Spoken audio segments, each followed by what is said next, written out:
Hello hello everyone welcome my another blog. आज आम all family बाहरी पूरी ट्रिप रे राति 12टा बजला आमर गोटे छोट ट्राभेरा होती आमर तो एत बड़ फैमिली से ट्राभेरा बुक होता आम ट्राभेरार सब लगेज पत्र रखिके बाहरी गलु पूरी ट्रिप रे।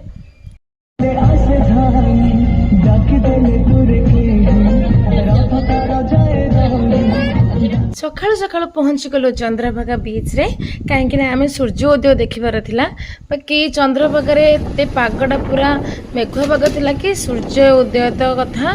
आम देखिपार्लुनु कि भी सेठी आम टिके फोटो और वीडियो क्लिप नहीं टिके बुलाबुली करके डायरेक्ट पलि आसिलु कोणार्क को सन टेम्पल देखिए कहीं आम छुआ मैंने कहीं सन टेम्पल देखी नथिले से बुलाबुली करके फोटो और वीडियोस जहाँ नबार था सब नहीं सारिके 12टा बजीगला आम बाहरी आसलु पूरी बाटर आसला बेले आम टिके पैड़ पानी पीलु सेठू डायरेक्ट पलि आसलु होटेल चेक-इन करने से चेक-इन करके समस्त टिके रेस्ट नेले देन आम पलि आसलु पूरी सी बीच को गाधिया से एत जोर खरा होता कि आम टिके काकुड़ी खाईदेलु।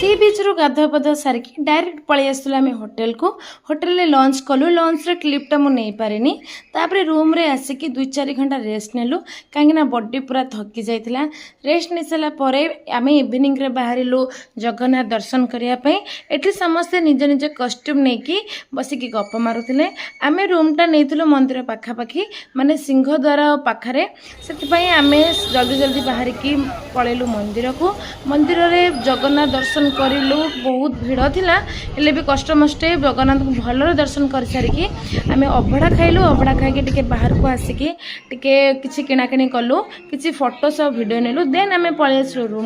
रूम रे रेस्ट नेलु। ई वीडियोटा होची पूरी ब्लॉग रो पार्ट 1 पार्ट 2 देखिबा को वीडियो को कंटिन्यू करिवे रहिली। जय जगन्नाथ।